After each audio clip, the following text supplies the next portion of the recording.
Hello and welcome back to Prism and Company. On the docket today, the Wild Unknown Tarot gets the Prism Treatment, Part 2.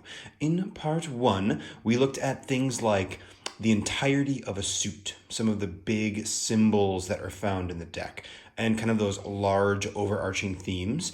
Now in Part 2, we're going to get a little more granular. We're going to take a look at each number pairing, so all of the aces together, all the twos, all the threes, all the fours. You know, you get the idea. And then I also want to take a look at the major arcana as well, because we really haven't dived into that much.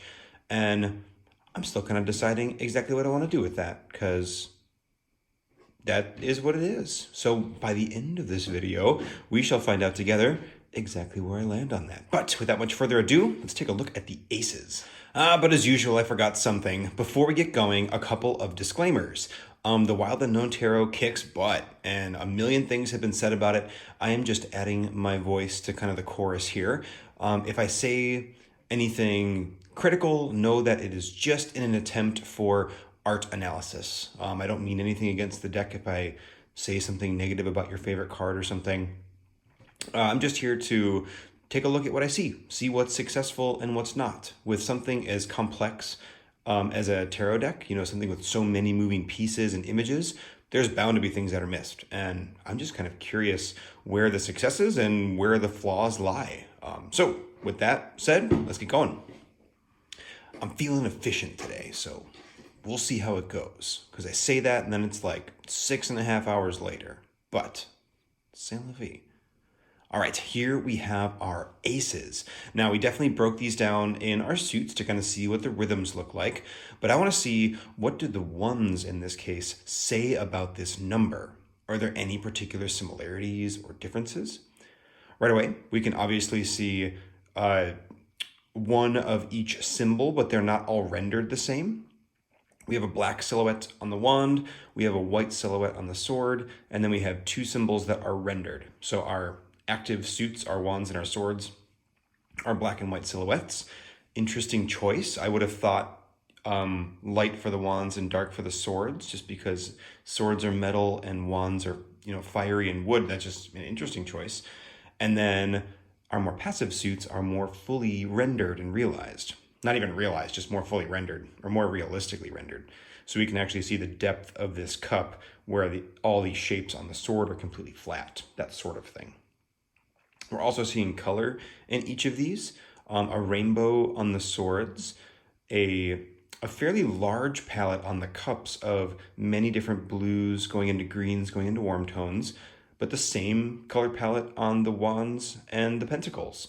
So here we have an active and a passive suit with a more complex color palette, and then an active and a passive suit with a less complex color palette. And kind of interestingly, we have two background colorful palettes, you know, so the backgrounds of these cups, and then two with just a small item.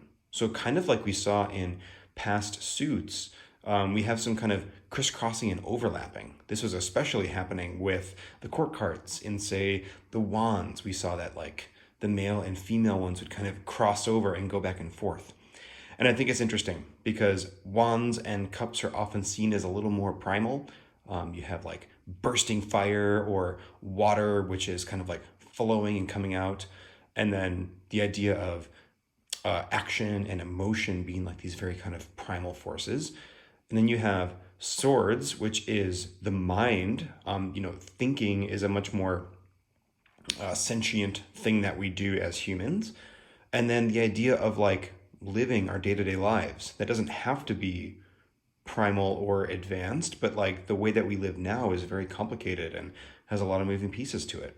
So these ideas, which are more nuanced and contained, the color is also contained within them. And these ideas, which are a little bit more outpouring and just sort of raw, are blasting out of the back. Very interesting. Of all these, the cups really stands out as being different just because, you know, we have that symbol, not the symbol, but the pattern from the back of the cards, you know, very much I say either being referenced or at least being mirrored here. And it's definitely the only time that we see this pattern in the whole deck. I took a peek through, and there's no other spots where you see that level of scale. I mean, I guess you can see it a little bit here, but this texturizing in the background with these dots of color, that is unique to the Ace of Cups, which is kind of cool. I wonder if that says something about the Ace of Cups in this deck, that it is somehow inherently different from all the other cards because it contains a unique style of mark making. Certainly something interesting to think about. I think this is cool. You know, I think we have a really nice variety of different mark making techniques here. No two aces look all that similar. A little bit with the wands and the pentacles, just because we have radial lines, same color palette, but the quality of these radial lines is very different. These are short and shallow, where these are very expansive and consistent. And then, of course, coloration differences and rendering differences. Really nice spread. When I laid these out, I thought, oh, there's not a lot going on here, but there is a really cool back and forth and overlapping. These are very nicely done. Let's take a look at the twos. The way that came off at the end of the aces, it almost sounded like I was looking for flaws, which is definitely not true. Because, you know, like I said at the top, I'm just looking for the voice that this deck has.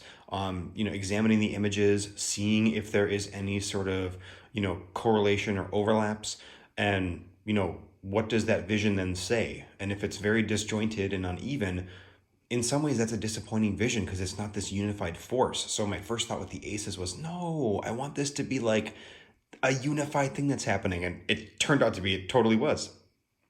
Let's move on to the twos though.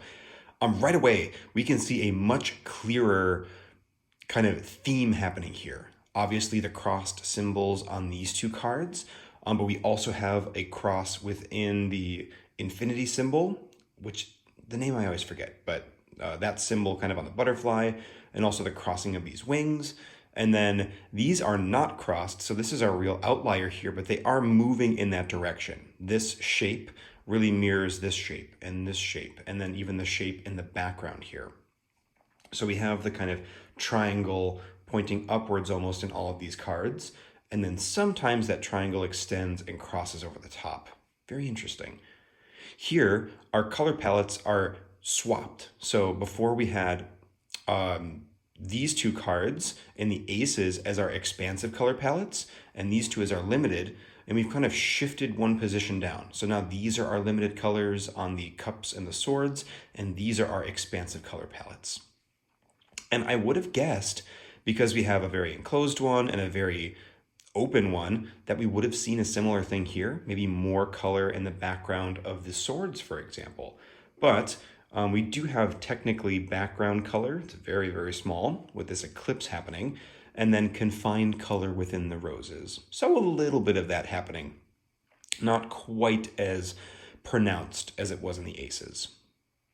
But I think the visual, obvious theme of the crossing or the triangle or the rising more than makes up for any kind of, you know, flip-flopping like that. Here we have four very different backgrounds, four very different renderings. These very linear lines showing up in the pentacles and the wands. Obviously horizontal versus rising. Oh, excuse me. And then these are very dark compressing lines that almost form just a field of pure black. And then these are the opposite. This is that same pure black, but being blasted away by the heat, by the power of that eclipse happening in the background. Now, this is just a curious thing. I'm calling this an eclipse just because it looks like, you know, light, but there's a dark shape. On something like the Two of Swords, an eclipse almost seems like it's blocking something. And then these swords being crossed also look a little bit blocking, where at least the way that, maybe that is the way I read the Two of Swords. You know, it's kind of this, you know, decision amongst chaos. It's this deciding of, you know, something, like making a decision as opposed to just being in flux. A really interesting rendering of how the Two of Swords can be interpreted. I think there's a lot of neat little subtlety to sort of reach into there, because these swords are also reaching up towards the light, and there's, you know, it almost looks like they're rendered flat on the surface, but you can imagine them pointing into the page and kind of into that bright space, like they're reaching into it. Very, very neat. Additionally here, we have a rows going behind the cup and one going in front. So this feels like a very three-dimensional piece, where this feels very flat, because we actually have objects moving in the foreground and the background. And I'd say that most of these actually feel, well, I was going to say most of them feel very rendered. Like this is definitely got space and shape to it. We can see the grain of the wood on the wands. The butterfly does feel flatter, although it feels a little bit more rendered than, say, the swords, which are just black silhouettes. Very curious. Lots of cool stuff, lots of variety. So far, I'm actually really appreciating the variety in each of these number cards. There is enough to hold them together and keep them unified, but also enough to kind of keep them separate and interesting. Let's take a look at the threes. I absolutely love me some threes. The only number better than 3 in the tarot for me is 6, so I am quite looking forward to these ones. Now, in previous numbers, we had that kind of rotating limited color palette, although now again with the cups and the swords, we have our limited palettes, and the 2 rainbow palettes in the wands and the pentacles respectively. I'd be very curious to know if that was an intentional decision on Kim Cran's part to keep 2 of them limited to warm tones specifically, and then have 2 rainbow cards. I don't actually know. Moving forward, we'll find out. Although right off the bat, I can probably safely say no, because there are some black and white cards in the deck. We'll see how that manifests. Looking here, let's see all the juicy details. This is interesting. Like, this card is really jumping out to me as very, very different because there is so much color on it. The rest of these have very bright colors, but they're confined to space. These ones are literally confined by the wands. I mean, this is just a drop-dead gorgeous card in general. I think this is many folks' favorites. This one, of course, within the bondage of these swords, within the ribbons, within the fabric, that is where our color is contained. And then here our color is like trying to escape, but it's being compressed by this mountain. So we get this color that wants freedom, but is being confined by the composition itself, which is very cool. I'm also seeing, oh yeah, I guess it is. So a lot of similarity between these two with very horizontal lines, and then a lot of similarity here with the background with very vertical lines. And there's definitely some elements of horizontalness happening here, but definitely with the backgrounds, we have very vertical and then very horizontal. Interesting that she chose to do a more haphazard hatched style background, where these are very calculated and even. Not that she used a ruler or anything, but you can tell these are like slow, deliberate lines, where these are fast moving lines, especially something like these lines over here. You can really feel the movement of the hand as it slides across the page, where these ones you can feel the weight almost of the palm dragging against the paper. Very interesting. And even these, even though they're small hatched lines, each one is very, very consistent, slow and calculated, just like this mountain. And it makes sense for something like the 3 of Swords to have a more chaotic line to it. It's often depicted as a pretty heavy card. Just interesting. You don't see that style of rendering very often in this deck. I'm just so interested why the warm colors so much in this deck. Like, why not make this blue rope tying around? I mean, this is probably an explicit reference to blood in this card. I mean, obviously down here, but probably up here too. And then like you have a sunset here, but imagine how much more cupsy that card would feel if this was a blue sky background. It would really breathe a very different life into this card, and the image would read completely different too.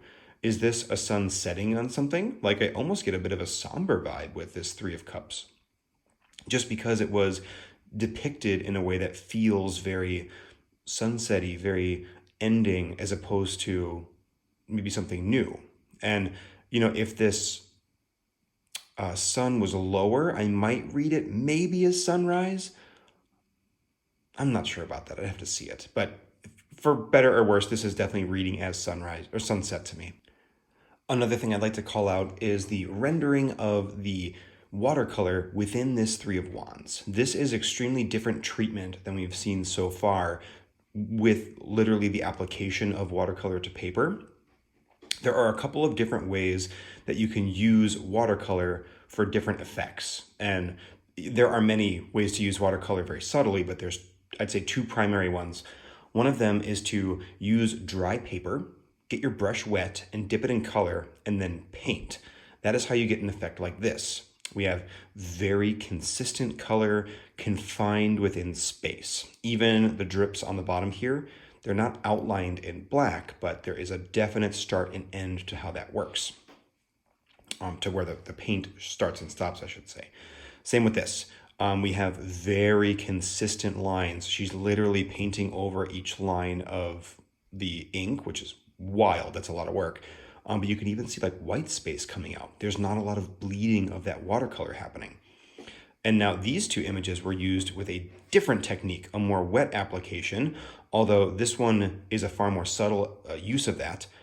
What you do here, what Kim has done is, drawn out this whole image and then used a paintbrush with just water on it and wetted that entire center space, just applied pure water and then gone in with color and just applied it to the edges. So that's where you get this kind of bleeding of color. We have, these colors bleeding together here in the center. And that's why you get these little pockets of white and lighter in the center of it, because the color dilutes as it moves in closer. Now, this is a bit of a combination of both here, because this is wet application of paint. So she has over-wetted. Is wetted a word? Over-moistened? Whatever. Her paintbrush was more wet than the application here, which was more dry. And so you get some of that bleed off the edge, especially here in the blue. You can see variation of the application. I played bass in variation of the application in college. You can see variation of how that paint was applied as opposed to here where it's just all one solid color. So very interesting. This is that first time that we really see her use a very different technique with the watercolor, which I like quite a bit because it's quite beautiful. Cool. With that, I say let's move on to the fours. All right, let's take a look at the fours here. And it came up a lot that this four... Ooh. Someone's yelling about something outside. Sounds exciting, though. It came up a lot that this Four of Swords was kind of an outlier. And I mentioned this a lot that it changed, but here's the original Four of Swords. So we have a lamb, we still have the swords. The general composition is the same, but as you can see, it looks quite different. It also has these very even lines in the background, which would match with our earlier analysis of these little corner check marks having these very evenly spaced geometric lines in the back. Now, just from a rendering perspective, this card is drawn way better. These swords don't look as finely crafted. This lamb does not look nearly as beautifully rendered. You can just tell Kim is a better artist when she drew this card than when she drew this card. So from that perspective, I really appreciate it. I also think this is just one of the stronger compositions in the deck. So I really, really love this card. I keep burping, excuse me. That being said, if this card was still the black and white version, there would be some more consistency here in the fours, because we would have our two cards that are, in this case, monochrome. Imagine this one black and white. So two black and white cards, and then two cards with color. That would keep our theme of 2 and 2 going. I'm curious to see, I guess we still do have a 2 and 2 theme here. Two cards which have linear backgrounds with, I guess, opposite lines, which is kind of cool, with things going around the side and things careening in. And then two cards with white that are peeling into black. So there is definitely still some contrast of like thoughts of sets of 2. And even with the dark moon and the dark swords. So that definitely carries back and forth. Kind of curious why she didn't add any color to the Four of Cups here. It must have been something symbolic that she wanted. Kind of a neat little thing, neat little change. I'm always really, really interested when artists change cards in their deck for different editions. Part of me is like, why not stick to your guns and keep things the same? But then on that exact same thought, I think, well, artists change and grow. And like, clearly that other card wasn't as well rendered as she's, capable of now. So she wanted to update it to something newer and cooler. And now it's one of the best looking cards in the deck, in my opinion.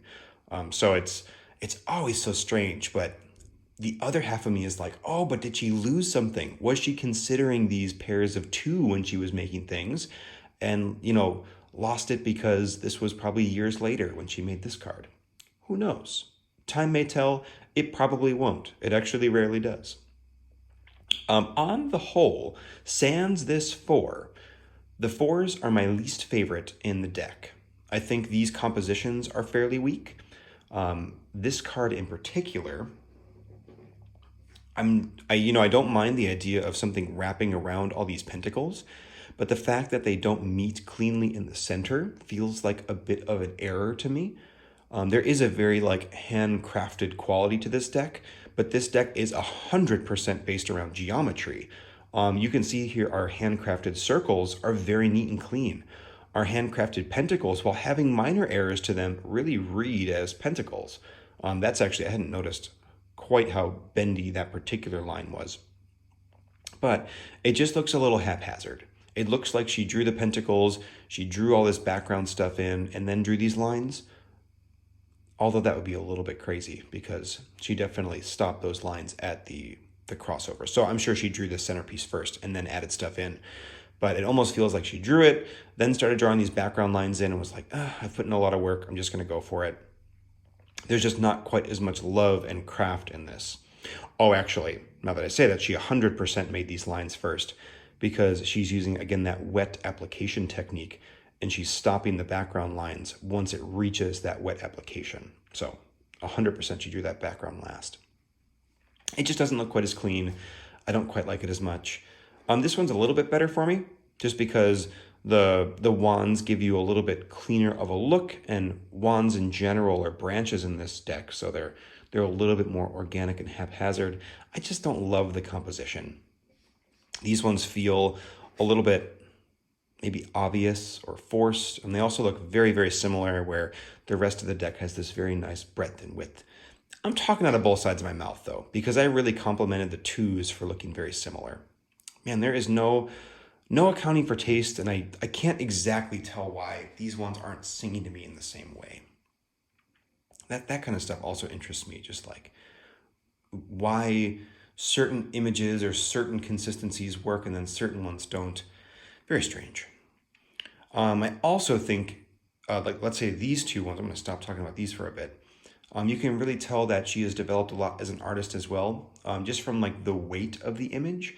This rat looks like it's fake, like it's made of styrofoam, because it is sitting perfectly flat on top of these cups. If that was a real animal with sinew and fat and muscle and fur, you would see it dipping down in between those spaces. You would see it kind of creeping over the edge. And, realism is not necessarily what she's going for in this deck, but you can feel weight on this lamb. Darkness is creeping up. There's a natural bow to the bottom of the lamb here. It feels much more like it's in space. So for that, I think I dislike this 4 just because I like this one so much.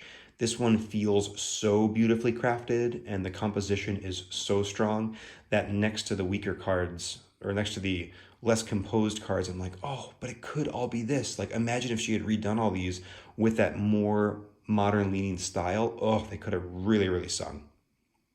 Now, the reason I keep gushing over this card is a couple of things. Part of it is just the rendering like we've been talking about. Her swords look very crisp and sharp. They also look unique and different, but very clean.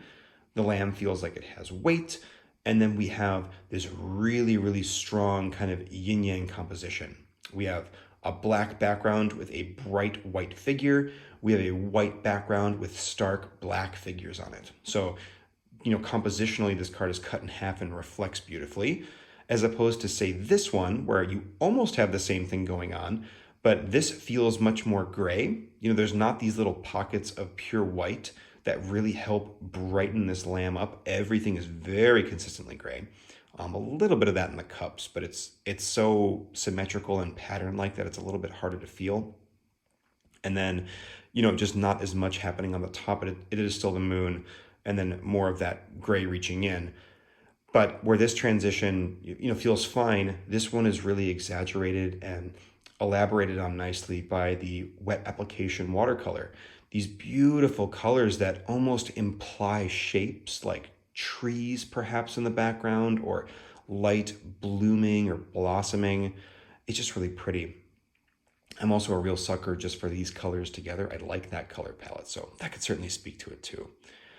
So between the rendering, between the compositions, and being next to this card, the fours feel a little bit disjointed to me, but there is definitely still the cadence of, the two that are similar, the two that are similar. Let's take a look at the fives. Boy, I didn't mean to talk so long about the fours. I did not expect having that much to say. Now, never has there ever been such a clear delineation of theme in a number. We have two sets of cards with a loop on the top here with light and dark, and then two drooping figures, a flower and a horse, and then two silhouettes with very linear lines in the background. So interesting. And then even on top of that, we have our blending, because now we have two animals and two plants, sticks and a flower. And then even beyond that, we have two cards with color and two cards that are black and white. So tons and tons of beautifully thought out crossovers between all of these cards. This to me, like the kind of I always say cadence, but the up and down, the patterns, the folding, the interlocking of compositional techniques and elements, 10 out of 10. That being said, these cards are a little much for me. Like the sad horse feels like a little on the nose for a Five of Cups, and this same sad flower is like, okay, I don't need my flowers personified to be like super sad. But it's hard to say, anything negative about those. That is strictly taste, because clearly so much thought and work went into folding these cards together. And I think that's really, really beautiful.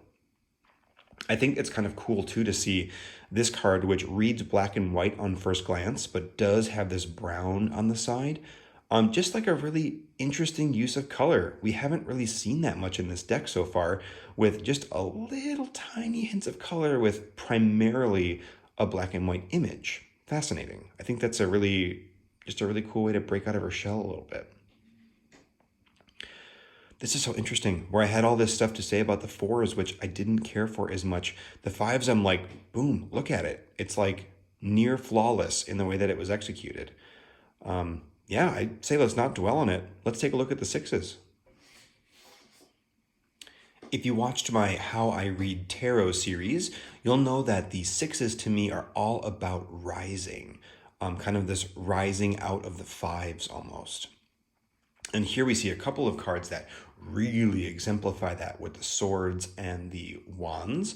We have this idea of like this butterfly rising into this white space, or this rainbow rising above kind of all this darkness on the bottom. So here we definitely have two cards that look kind of similar compositionally. Although from like a 30,000 point view perspective, if we kind of zoom out, like these two seem brighter and these two seem darker. So there's a little bit of, kind of ebbing and flowing there. And we don't have as much of the same pairings, I suppose, as we did in the previous cards. These ones all feel a little bit different. I suppose that we have a white and a black silhouette, and then I guess two black silhouettes. So yeah, sort of. We have two rainbow cards and two more limited color palette cards. Although instead of keeping both of these to red or warm tones as we have in the past suits, this is now a completely cool card, which if you saw part one is very rare. There's only 4 cards in the deck that are entirely cold tones. And by that I mean blues, greens, violets, that end of the color spectrum. Totally fascinating.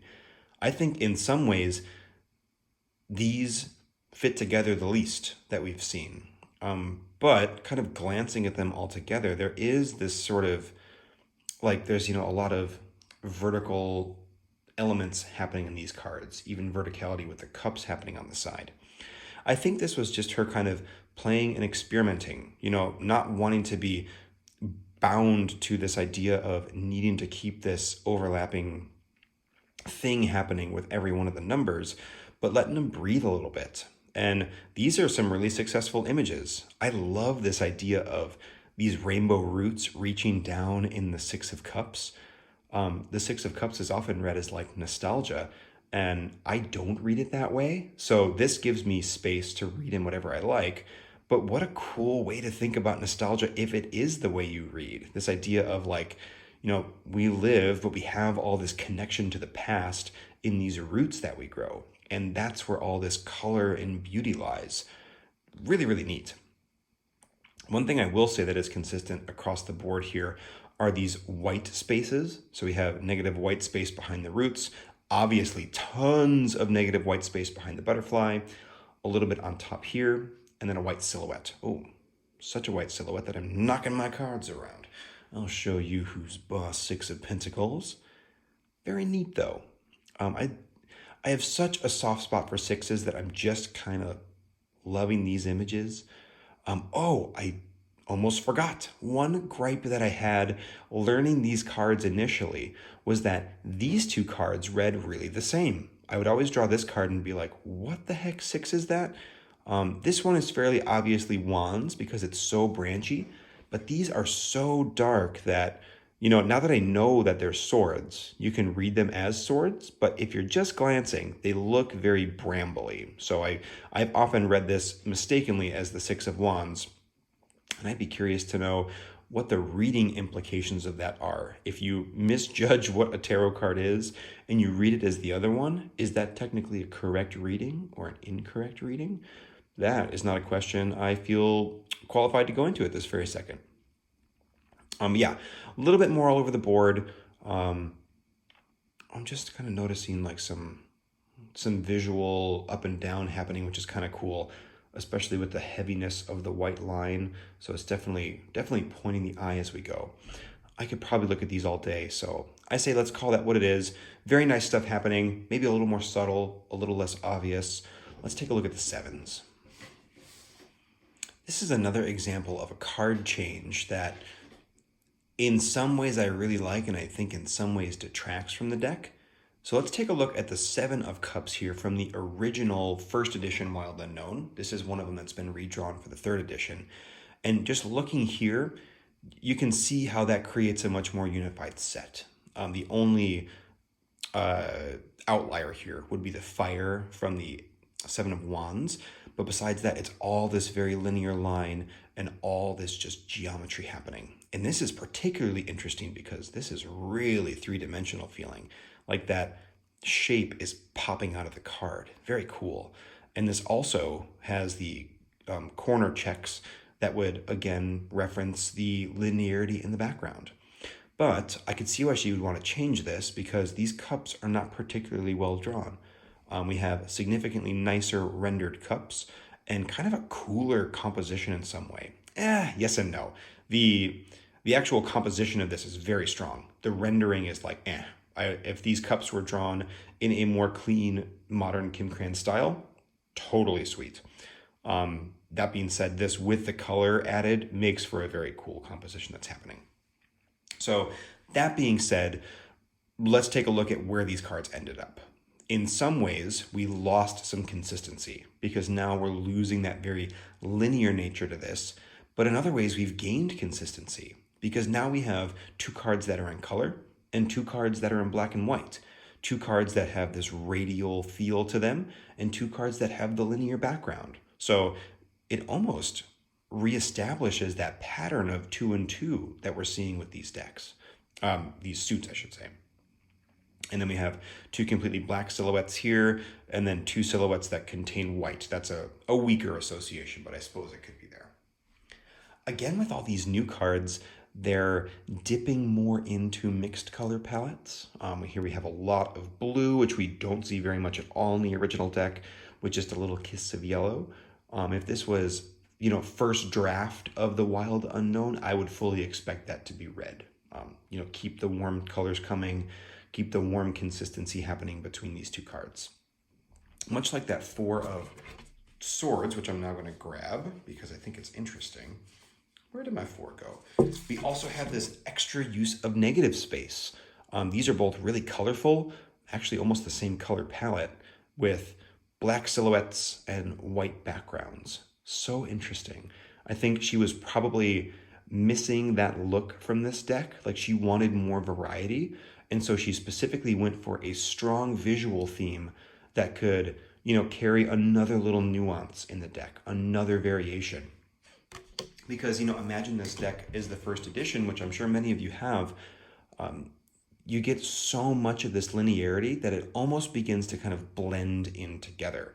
Like these three cards together, if we take another look at the this version of the 7, like these cards are very, very similar. If you just quickly drew one, it might take your brain a second to identify exactly what's happening. If you just see a 7 and you just see, black and white. Now there are plenty of visual differences like horizontal lines, V lines moving down, and then vertical lines. So some certain changes there. But I do like the addition of just another flavor, another type of composition to be added into the shuffle, in the literal shuffle of the tarot deck. This is another one that feels pretty straightforward to me. We have very clear 2 and 2. We have an outlier card, just that it's a more modern composition, but it does kind of fit in as it goes. I know this card is been, I don't know if debated is the right word, but talked about quite a bit, just because it is so darn stark. This is what you would call a pip card, because there are only symbols and no real illustrations, but I kind of like it. I think this deck needs space to breathe, and this is a breath card. If everything was just like pow moments of, big suns and moons, which it's already careening towards because there's so many moons, or like these big visual compositions, you would lose something. If every card is the star of the show, no card is the star of the show. So this one is not ugly or bad by any means. It's just a visual breath. It's almost entirely gray. But as you start to look at it, there is movement and change in things. Really neat. Very nicely done.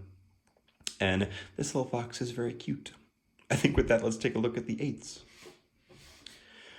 My goodness gracious. I think this might need a part 3.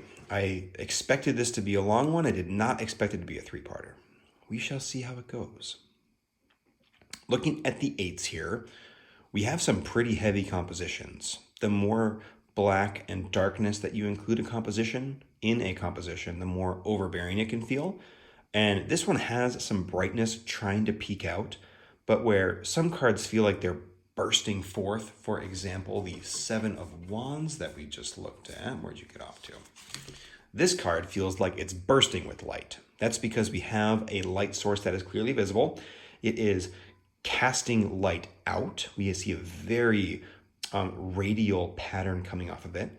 It's also illuminating these wands down below.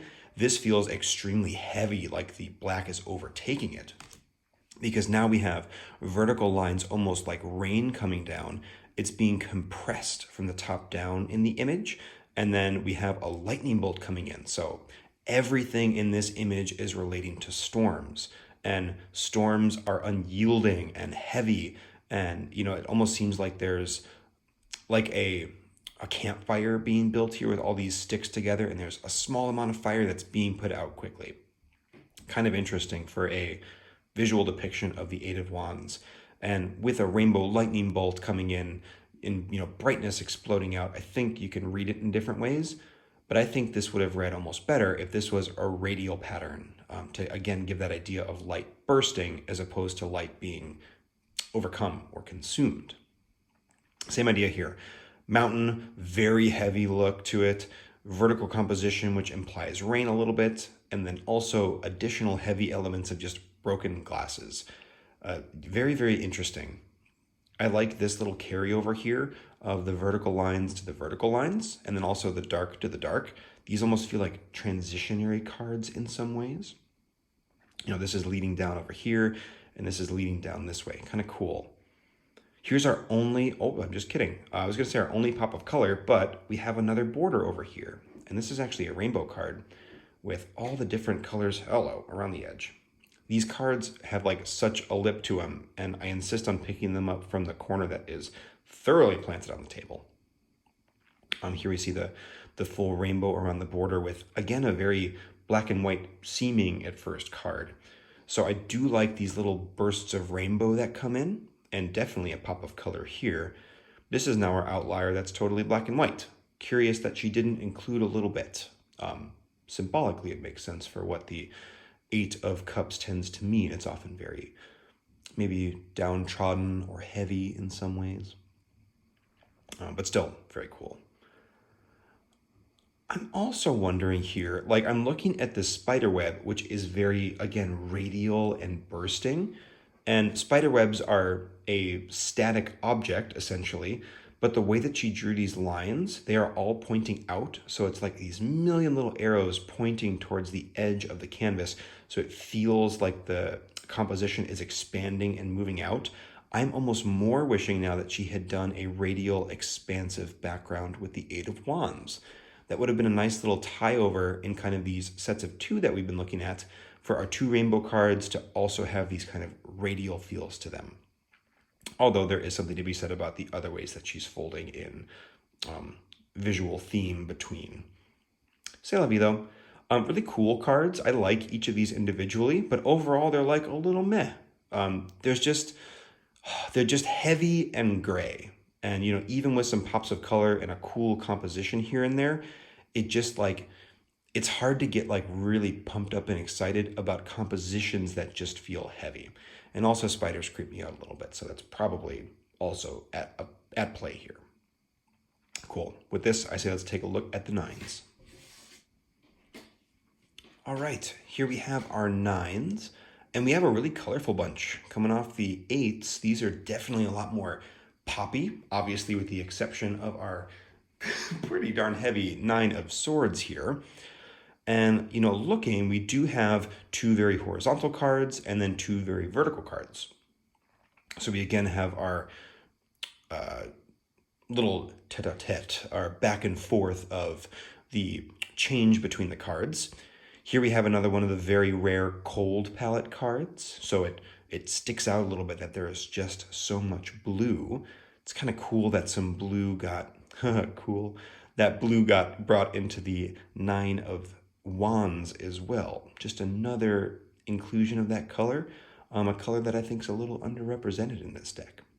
Also, small side note, I find it really curious that green barely shows up in this deck. This is an animal deck in nature, and green is by far the most prominent color in nature, by far.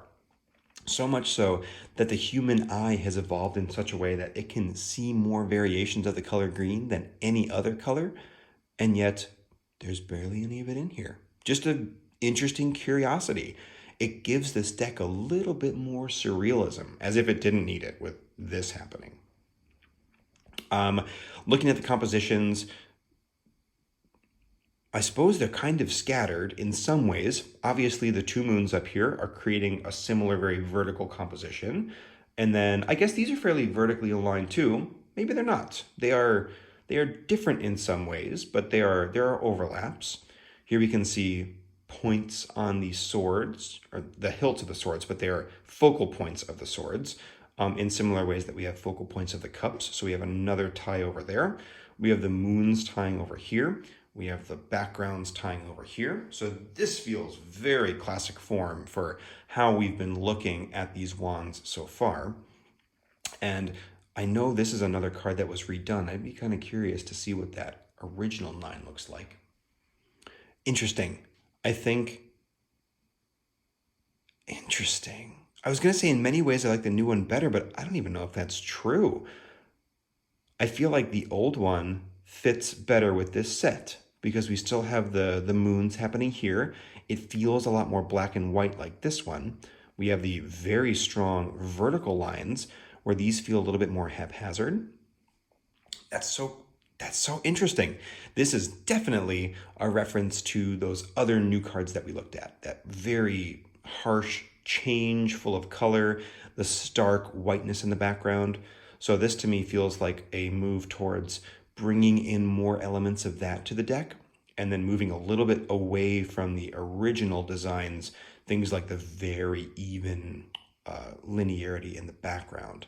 Fascinating. I like both of those cards. I think it's kind of neat that we could see both versions of it. Very, very cool. Really nice, strong compositions here. Just they look interesting, each of their own. I love all the negative space in the middle of this card. It feels very much like water and like you could dive into it, which is awfully cool for a Cups card. And then the sort of inversion of that here, where the center is now the action. It's now the thing that's moving you up towards that moon. This moon feels unapproachable. This moon feels very attainable. A nice little duality there. And I love the organization of the pentacles in this. I really dislike the organization of the 10, which we'll see here. Actually, right now, I'm even going to pop that one in first. I say dislike, and I do kind of mean it, because it looks basically identical to the 9. And with a pip deck like this, with something that is relying so heavily on small visual cues to give you interest, like you pull either of those cards and it looks like there's 9 pips there. The 10th one is in the center. I don't know. I feel like there might have been a better way to handle that, but I'm not the artist, so it doesn't really matter. This is classic form for how these have been working. 2 black and white cards, 2 rainbow cards. We have colors on the inside, colors on the outside, light from the inside, light from the outside. We have dark silhouettes. We have brighter pips with white in them. We have linear radial compositions. We have vertical compositions. This is classic. This feels like Kim firing on all cylinders, creating cool images that really feed into each other nicely. I think if I could just pick what I wanted the Wild Unknown to be, when quite frankly, I'm glad it is what it is, but I would love this level of overlap in all the cards and not all the cards to each other, but all the numbers. This is so satisfying to me. This is what my, left-brainedness craves. Just this beautiful pattern that is executed in a very artful way. These as a set just look correct to my eye. There are so many things about this that just kind of sing to me in a really interesting way. These guys, I think are really, really strong compositionally speaking too. I know this is a tough image for a lot of people. It's brutal is what it is, but just from a rendering standpoint, it's gorgeous. Here, it looks like there is light up above, but it's raining. And then we have this animal that is cast in shadow, or almost looks like it is dissolving into this darkness. There's very little delineation on where the animal and the ground starts and stops. And even within all that, we can still make out things like the sword right here, where that starts and stops. So even amongst all this darkness, there is clarity in the form and the image. It's beautifully rendered. And then for this one, you get a similar idea of all these wands overlapping, but there's light kind of pouring through the background, just enough where you can make out all the shapes, and they're not organized in any specific way. Like these are very, very well organized cards. This one, it feels a little disjointed. This feels like you're looking at a thicket in the woods. That's pretty darn cool. 10s, love them, totally love them. A neat little note that I'm sure you've noticed on the 10 of cups here is that the top cups all have a single color bleeding out of them, and then the bottom cups all have every single one of the cups pouring into them, or every single one of the colors. So we have complete separation of color with complete mixing of color. And I love that kind of high level thought on it. It does get a little muddy in the center, especially like right there, but I think it is executed very nicely. Cool. Not a whole lot more to say here. I say we go onto the core cards and take a look. Giving specific note to those princes, if you watched, or the suns in this deck, if you watched part 1, the suns were the standouts. So I'll be curious to see what those all look like together. But before we can get to the suns, we first must look at the daughters. Now, I've been talking about the quality of the card stock this whole time, which really honestly bothers me a lot, so much so that I barely use this deck. My Daughter of Cups also came with just a big hunk taken out of this corner. I actually had to color that in with black Sharpie just to make it a little more even, that you can see what the back is supposed to look like.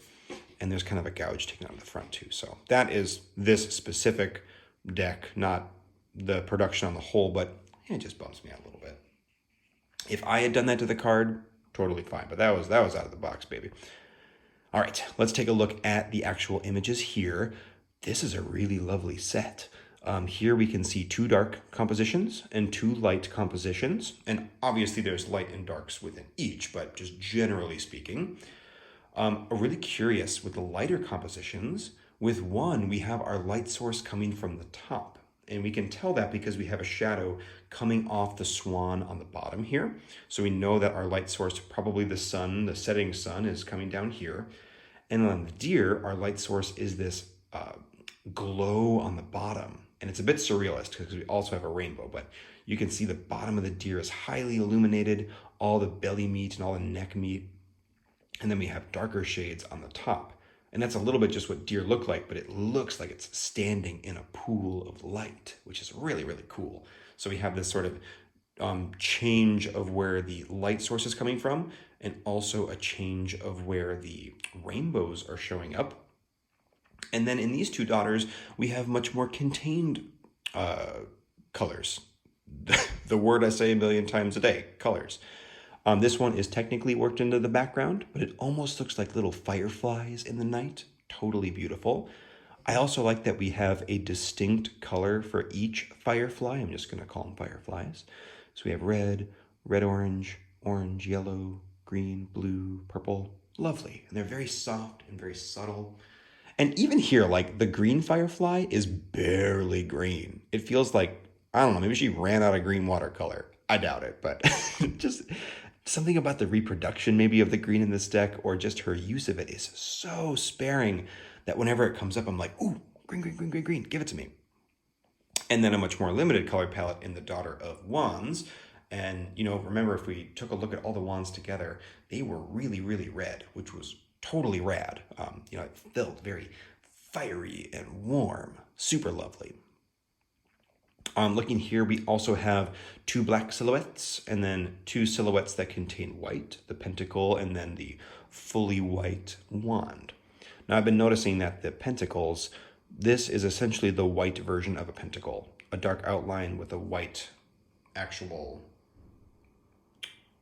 shape, star in the center of it.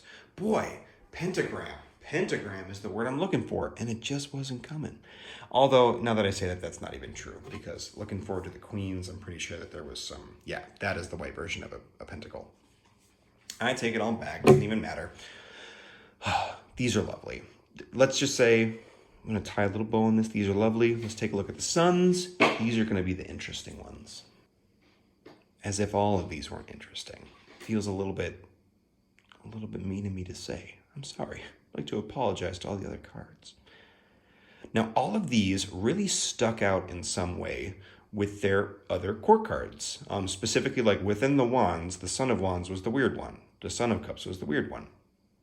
And looking at them all together, it's kind of actually a cool set. Here we have these 2 suns looking into the center. We have these 2 suns looking into the center. We have 2 very vertical compositions in the background. We have a very vertical element here and a very vertical element with the backgrounds on these 2 guys. Boy, we have an interior and an exterior color. We have a kind of interior, exterior color, and then no color. So things do fall apart a little bit. This particular Son of Swords, like the owl is rendered a little bit odd. The feathers are beautiful, but the face gets strange. I would guess that she made this card pretty early, and that, you know, this one too. Actually, there's a maybe all the suns are pretty early, because there are definitely some considerations like all the animals looking in, but there are some where it's just like, you got a lot better at drawing swans and owls and, you know, just composing things in general. But this is an early version of that very stark white space with the harsh transition. This is like future Kim peeking back and being like, hey, you should try that composition because it's totally dope. If this was modern day Kim, there would be watercolor kind of blending that line on the side.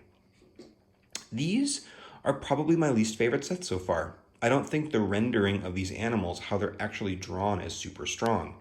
And just because of that, it makes the entire composition a little bit weaker, because when the actual animal isn't drawn as good as some of the other ones, you look to the whole composition itself, which is just falling back on line, checkers. This is the strongest one, I'd say, by far, but like this cup, even like the light coming out of it feels very dark and black, and not like it's bursting forth with light. It feels heavy. It just feels like she was kind of getting her feet wet, pun intended, with watercolor. I wonder if she painted with her feet. Probably not. Cool though. There definitely are some really cool consistencies across these, and I'll be interested to see what the queens bring, or the mothers. Let's take a look.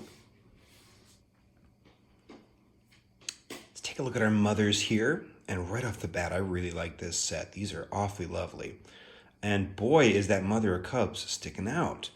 There is all of this horizontalness happening with the other cards, and this one is vertical and dark, really nicely rendered, but just very, very different. I'm actually going to grab some of these other ones, because in our sons here, we had the one odd man out that was very dark, just like we have that here.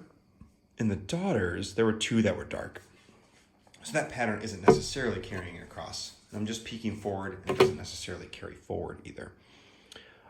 Here, let's see, what can we even say? There's definitely like a little oddity right there. That's interesting. I'd be curious to know why the Mother of Cups wouldn't have horizontal lines. And now this is purely the way that I read, but for me, the Mother of Cups is like the most horizontal card in a tarot deck, because that card to me is still waters, perfect mirror reflection. Obviously, Kim can read this card however she likes. She gets to design the deck.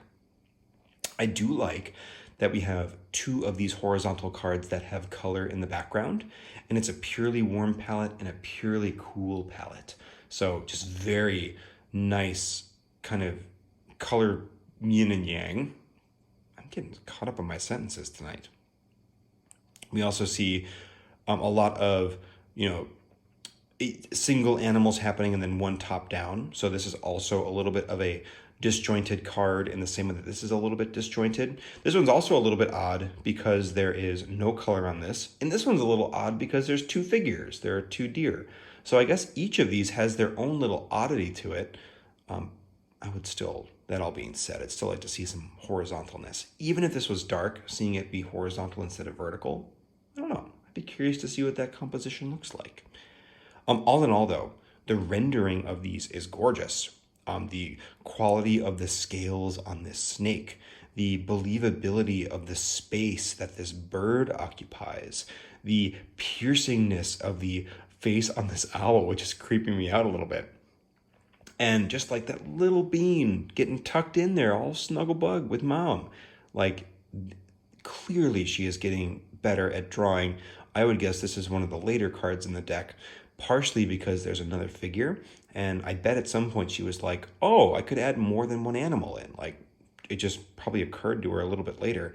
And then also just like, that's beautifully rendered. It looks cozy. And this hatching technique tends to make very like harsh or almost creepy looking things. But, this mom looks intense, but that baby looks so soft and sweet. And I just love it. I just love it. Here we see the return of the fireflies, but they are no longer the full palette. They're now just cool colors. We do have a bright red beak, though, which pairs very nicely with the king, or the father in this deck. Really nice. I think these are all quite successful.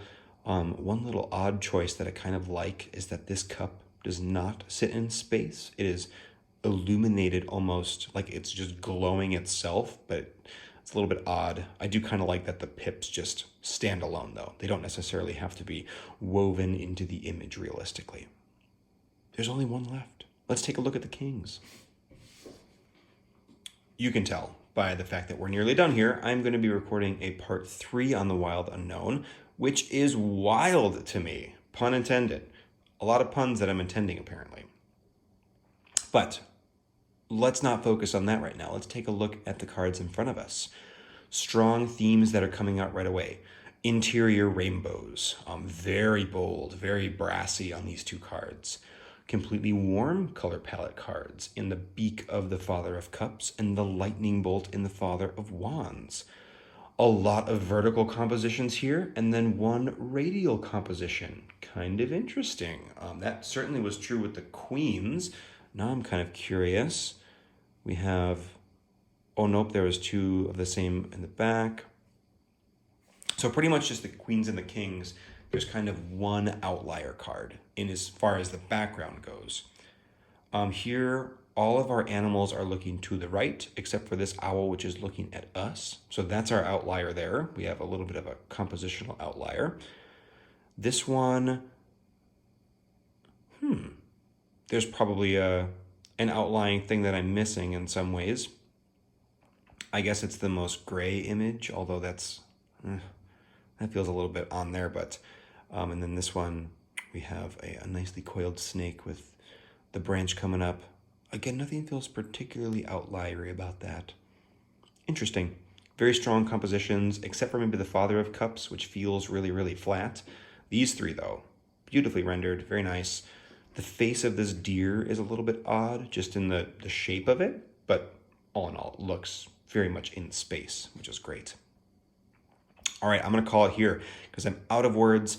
I will be back with part 3 of the Wild Unknown Tarot. That is going to be focused entirely on the major arcana. And who knows, it might be long, it might be short. We'll see exactly what kind of things we want to talk about. But this was fun, taking a look at all of the individual numbers as opposed to the suits and seeing what kind of cool stuff we could glean from that. And, just taking a look in general at this deck a little more card by card. That first one was a little bit overviewy, for good reason, but it was cool to kind of take some more individual time and see what was what. Hope you guys enjoyed. Let me know what you thought. And I gotta be honest, this is like more intense than I expected it to be. Is this kind of really super in-depth treatment interesting?